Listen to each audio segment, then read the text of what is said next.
Hello students, today we will begin our class with the documents used in formation of a company.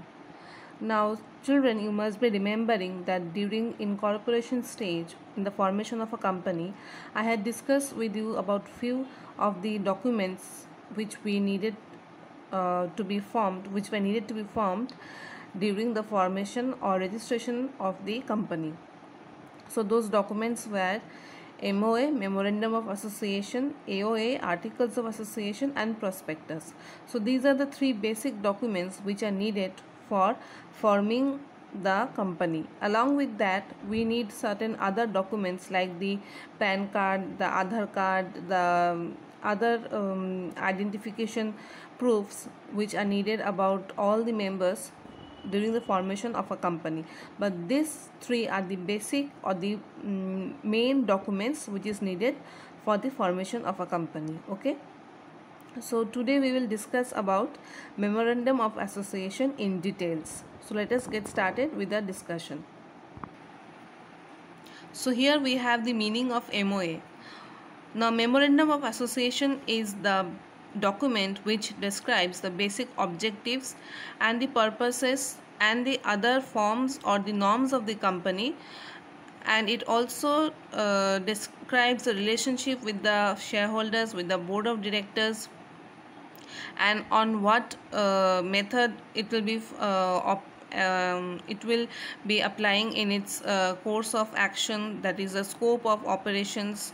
Okay, so this is basically the charter of the company which describes the basic objectives of the company and what are the formalities that the company will be following up during its course of action. Okay, so it is a legal document which is prepared during the formation of the registration process of the company. Okay, so now we will move on to the format of MOA. Okay children, so here we have got the format of Memorandum of Association of a company.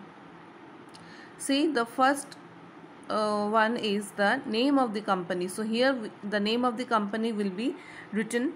Then we have the registered office of the company, that means the address of the registered office in details will be mentioned here. The number 3, we have the objectives to be pursued or objects to be pursued by the company on its incorporation. That means what are the objectives that the company needs to fulfill. All the detailed explanations will be given here.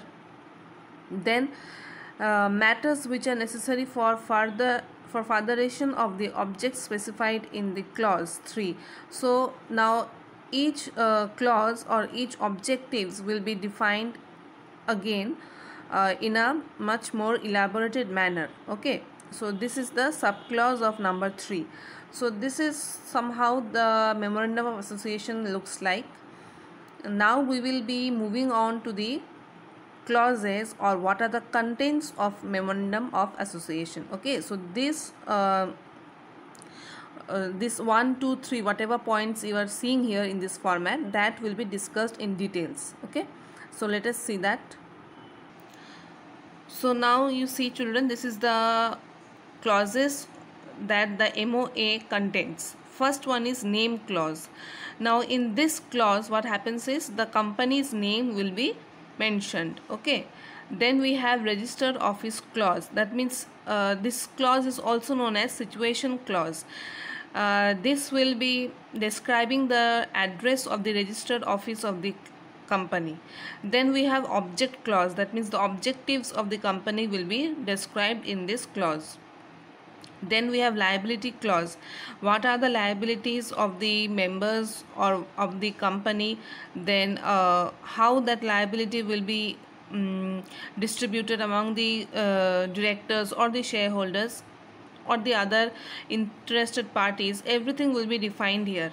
Okay, then we have capital clause. So what is the authorized capital, what is the subscribed capital, that means the share capital, everything will be defined here in details. So this is basically the clauses of MOA. Now a detailed explanation of these clauses will be given to you in the form of notes tomorrow. So till then you please follow this video, and do let me know if you have any problem. Thank you, children.